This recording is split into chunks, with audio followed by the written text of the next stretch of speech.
In 2004, a commercial photographer from Los Angeles drove into a hollow in southern West Virginia, following a story he'd been told about a family that lived at the end of one particular dirt road.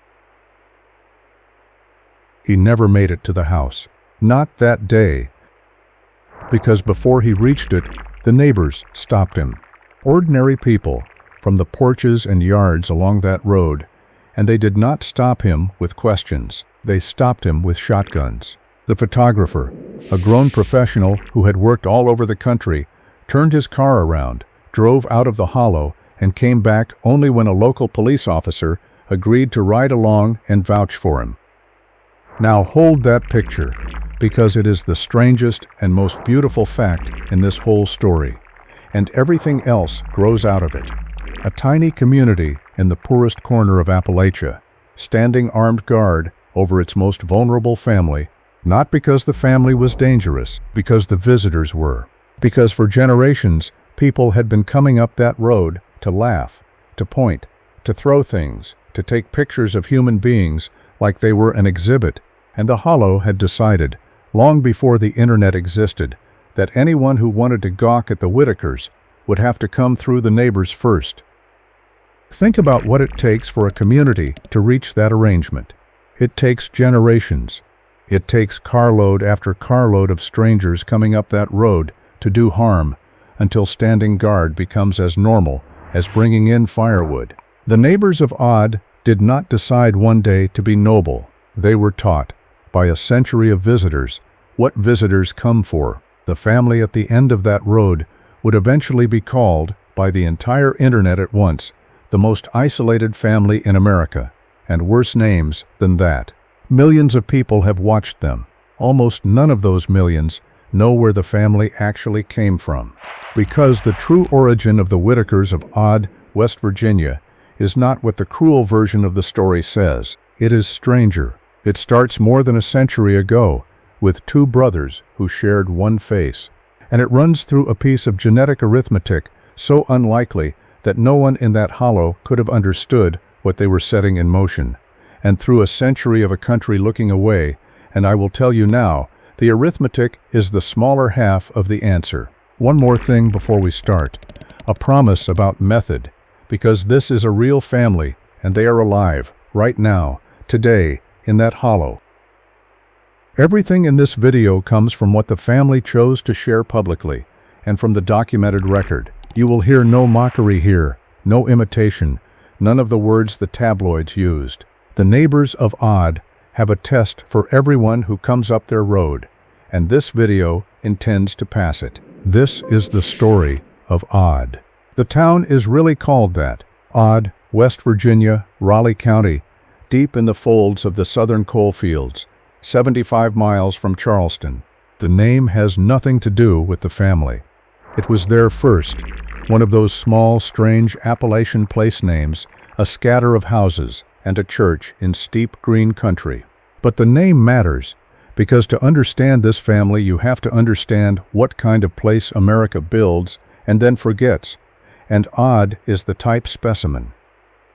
This is coal country that the coal left. Through the 20th century, the mines that made these hollows drew people in, worked them hard, and then closed, and the money and the roads and the doctors and the jobs drained away downhill, and what stayed was the people who had nowhere else to be. By the second half of the century, a family in a place like Odd could live a full American life that touched almost nothing of America. No doctor for miles, no dentist, no speech therapist, no school services worth the name, no social worker with the time or the gas money. Town was far, money was farther. Isolation, in the movies, is a choice made by strange people. Isolation in Odd was infrastructure. It was the absence of everything that was supposed to come up that road and never did. And this is documented, and not just recently. In 1985, decades before anyone outside the county had heard the name Whitaker, the Los Angeles Times sent a reporter into these exact hills and published a feature about this exact corner of West Virginia, under a headline that said "Time and Custom Stand Still in the Hills and Hollers." 1985. A national newspaper stood in Raleigh County and reported as a curiosity for city readers that these hollows were living decades behind the country around them. Everyone read it. Nothing came up the road afterward. The article was filed. The hollow stayed where it was, and that, in one anecdote, is the 20th century's entire relationship with odd West Virginia. America knew. America found it quaint.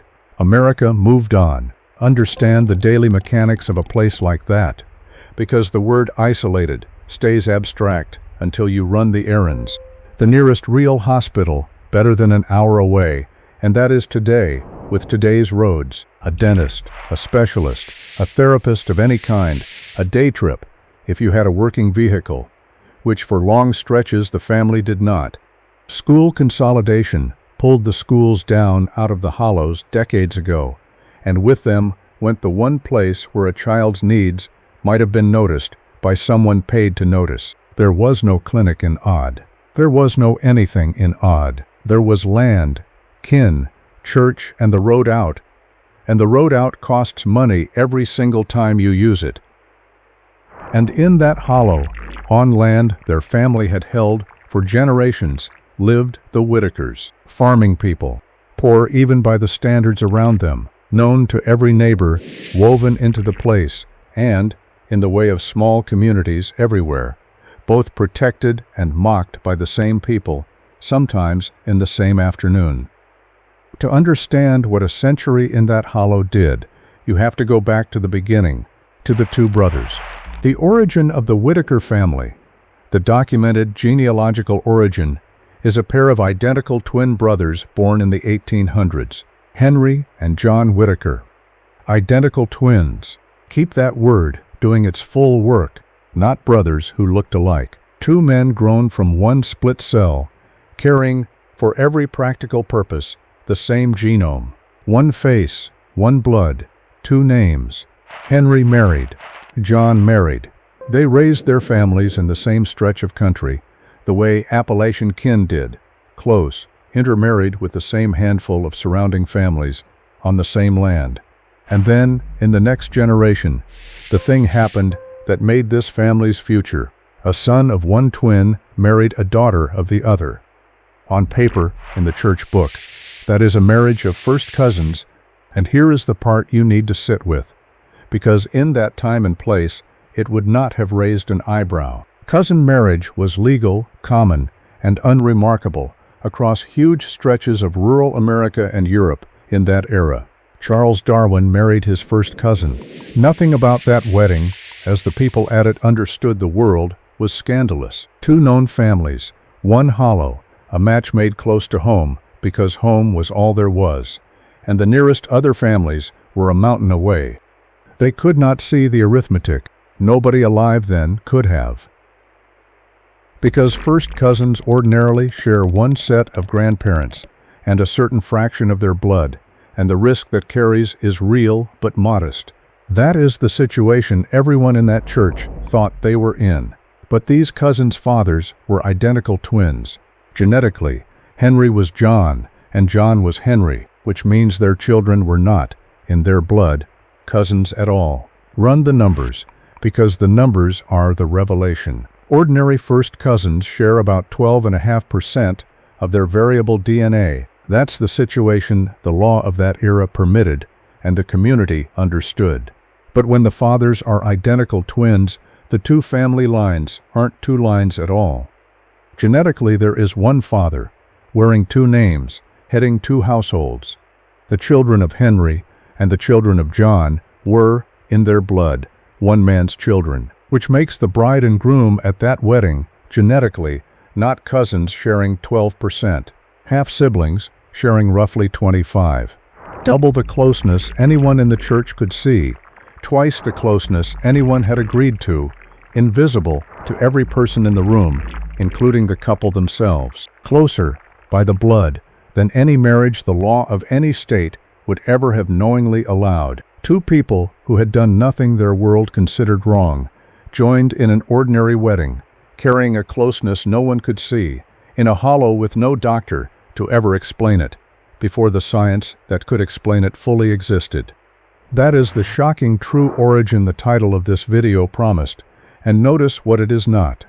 It is not a story of depravity. It is not the sneering cartoon the internet tells about Appalachia. It is a story about geometry. One split cell, two brothers, one wedding, and a probability collapsing quietly in the dark, generations before anyone could have understood it. And then that hollow did what forgotten hollows do. It stayed small, and it stayed closed, and the same few families kept marrying each other, because the world never sent them anyone else. Because run the courtship math of a sealed hollow. A young person in odd in 1900, or 1930, or for that matter 1960, chose a spouse from the people they could physically reach. Church was the social world, kin was the church, and the next real pool of families was a mountain and a day's travel away, which in practice meant it did not exist.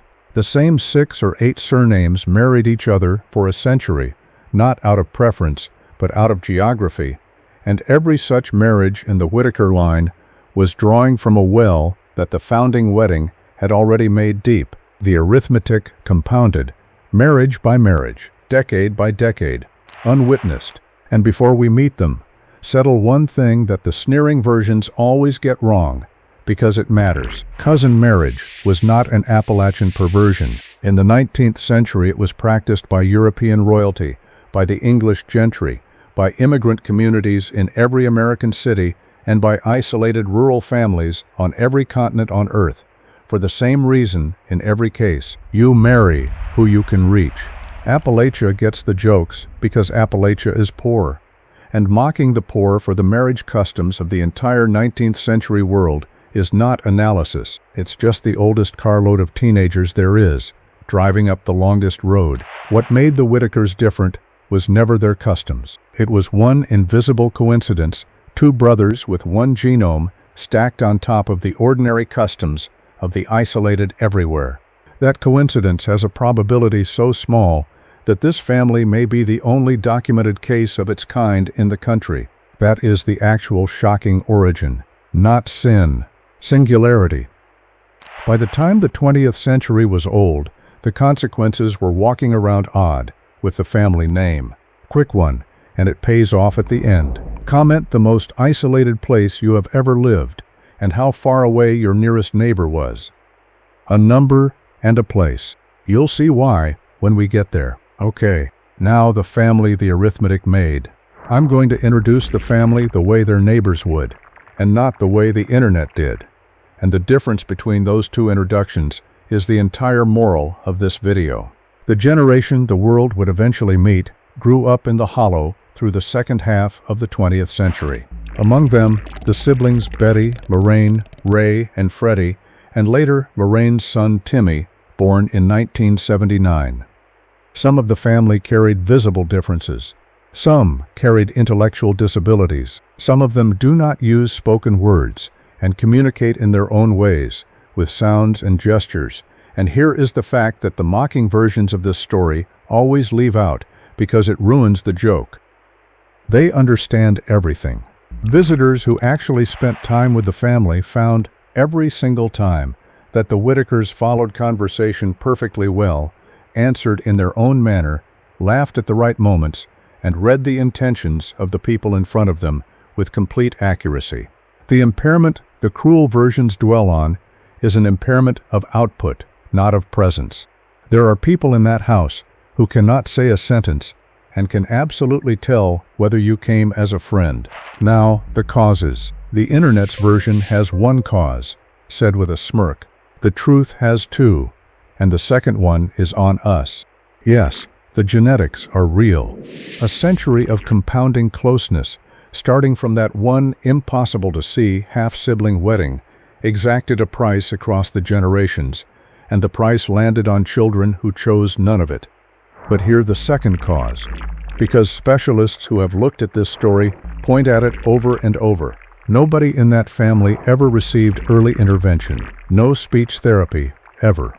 No developmental services, no consistent health care, no specialist within a day's reach, no money to reach one. Some of what the world films as genetic mystery is, in truth, just what any disability looks like after 70 years with zero support. The family tree explains some of their bodies. The absence of every service America owed them explains far more of their lives. And the closeness did not stop at the founding generation, because in a sealed hollow it couldn't.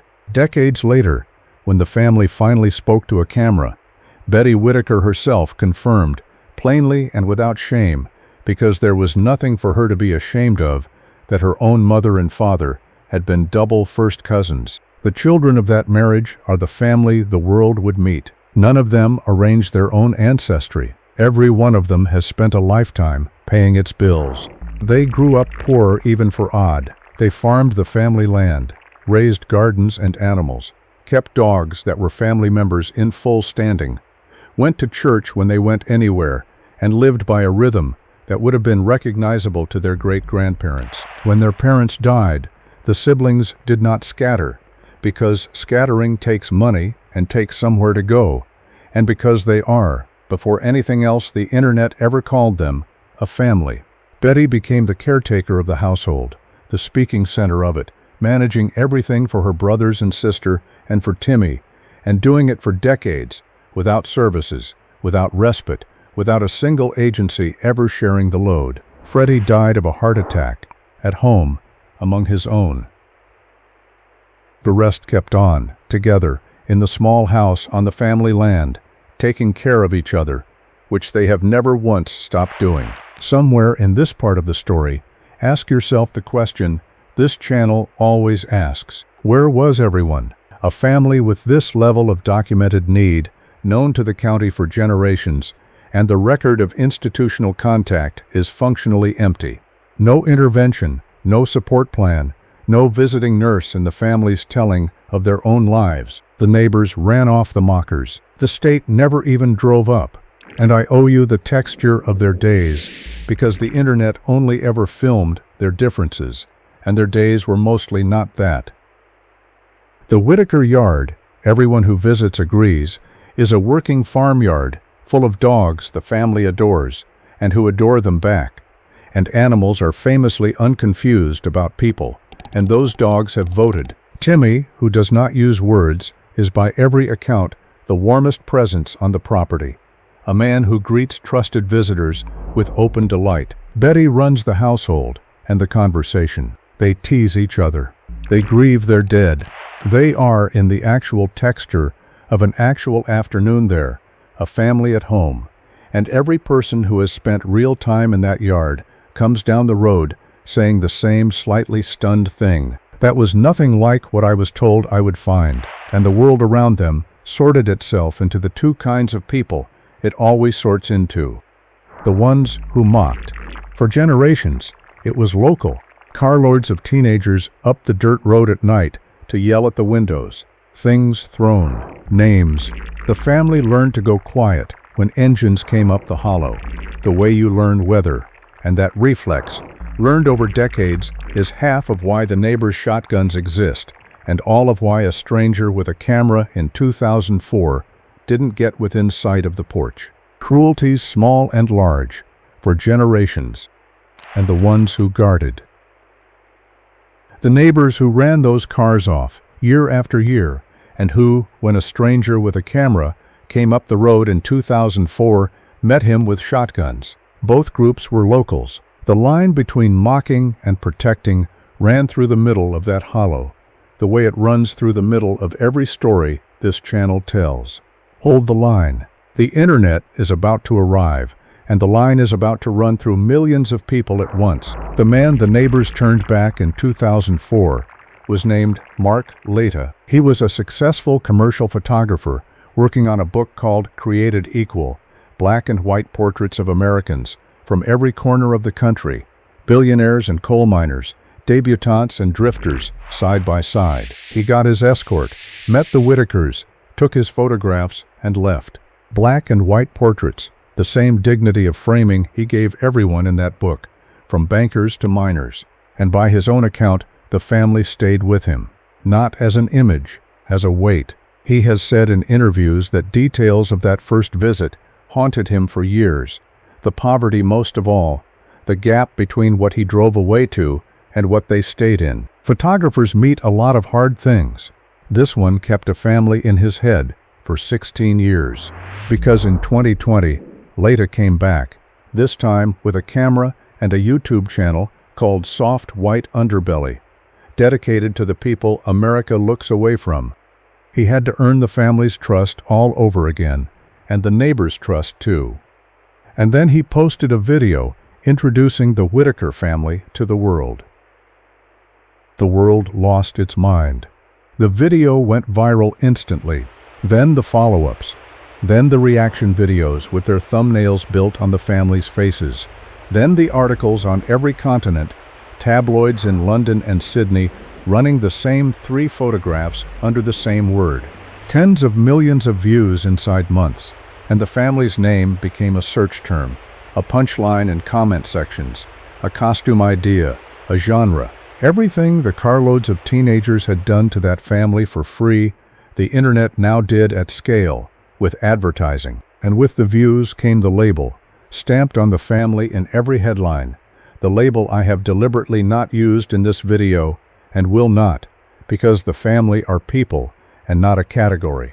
The internet had found its Appalachian sideshow, and the oldest cruelty of that hollow, the carloads coming up the road to Point, was now global, instant, and monetized. But something else happened too, and this is why the story is worth telling, instead of just condemning. Millions of the people watching did not see a sideshow. They saw what the neighbors had always seen, a family poor beyond most viewers' comprehension, visibly devoted to one another, people who greeted a visitor with warmth, a household that had absorbed a century of bad luck and cruelty and stayed, in the words used again and again by those who actually know them, caring, honest, and pure. Leta set up a fundraiser. Strangers around the world sent money, and it became a new kitchen, a truck, a coal heater for winter.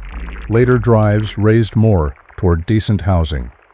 And the follow-up videos became, quietly, something the genre almost never produces, which is a record of ordinary firsts. The family at a supermarket, navigating an American grocery store, with the wonder the rest of us lost at 4 years old. A day at the state fair, haircuts in a real chair in a real shop. Watch those videos with the century in mind, and they stop being content and start being an accounting. Here is everything that was an hour down the road the whole time. Here is what 70 years of nobody coming actually withheld. A man in his 60s seeing the inside of things his country considers too basic to notice, because a camera crew finally drove him there, because 10 million strangers were watching, because it took literally all of that, global virality itself, to get one family in West Virginia the afternoon out that any church van could have given them in 1975. 2 appetites, 1 road. The gawkers and the givers arrived through the same video, the same algorithm, the same click. The line between mourner and gawker, if you know this channel, you have met that line before, and here it is again, running through a comment section 10 million people wide. Now the uncomfortable part. And this channel doesn't skip the uncomfortable part, because there is a serious argument about everything you just heard, and it is worth 60 honest seconds. Critics of the videos, and they are not fools, call it poverty porn. A vulnerable family with intellectual disabilities, filmed for an audience of millions who came, in large part, to stare. People who cannot meaningfully consent to global fame, made globally famous. The clicks monetize either way, the critics say, and the family's dignity is the product being sold, however gently the seller handles it. And the defense, which is also not foolish, points at the results. Before the camera, the Whitakers had a century of isolation, mockery, and zero help. After the camera, a new kitchen, a truck, heat in winter, a fund toward decent housing, trips into a world they had barely touched, and something harder to price, which is that millions of people now know their names, and most of those millions, whatever they clicked for, walked away having seen a family and not a freak show. Visibility brought the vultures, yes. It also brought the first real help in 100 years, and nothing else had brought any. I'm not going to resolve that argument for you, because it doesn't resolve. It's the same line we've been walking this whole video, the line through the hollow, the line between the mockers and the guardians, now running through every viewer, including you and including me, because this video is on that line too. The only settled thing is the test the neighbors of Odd have applied for 100 years, and it works for cameras as well as cars. What did you come up the road to do? Checkpoint, 10 seconds. One word in the comments, and the word is Odd. Lowercase. It's the real name of a real place that America built and then forgot. And typing it here, in this context, is the opposite of the joke the internet made of it. I count every one. Okay, last part. The title of this video promised you the shocking true origins of the most isolated family in America. You have them now, and let's be honest about what they turned out to be. Origin 1 is the geometry. Two brothers with one face, born in the 1800s. A wedding that looked ordinary to everyone in the church and was, invisibly, one of the closest unions in American genealogical record. Arithmetic compounding in the dark for a century. Nobody's depravity, nobody's punchline, a probability collapsing on children. And Origin 2 is the isolation itself, and that one has an author.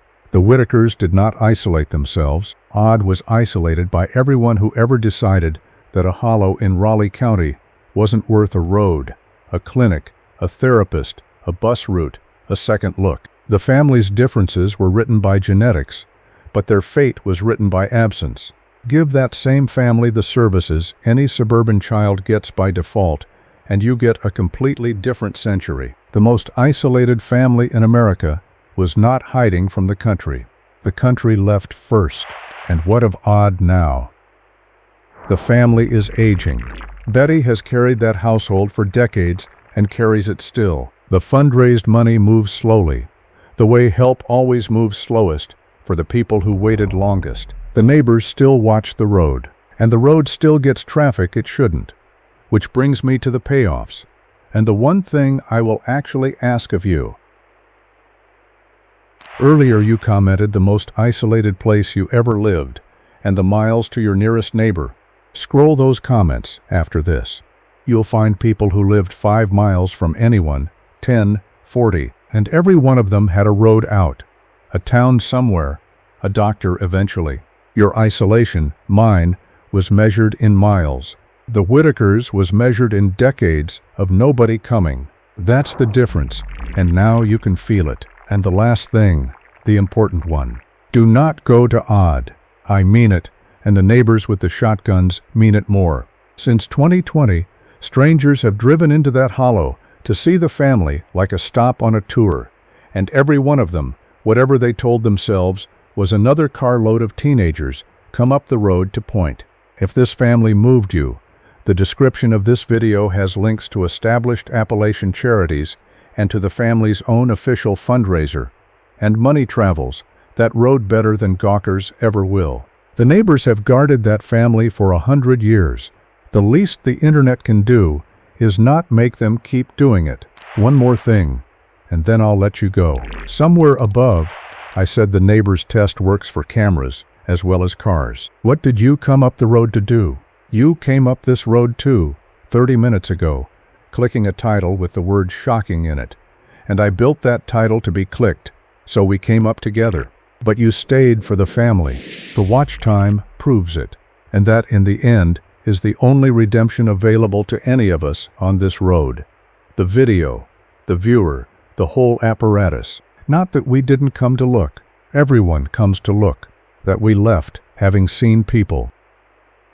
If you carried this one to the end, you know what this channel is. Subscribe, leave your word and your miles below, and I'll see you on the next one.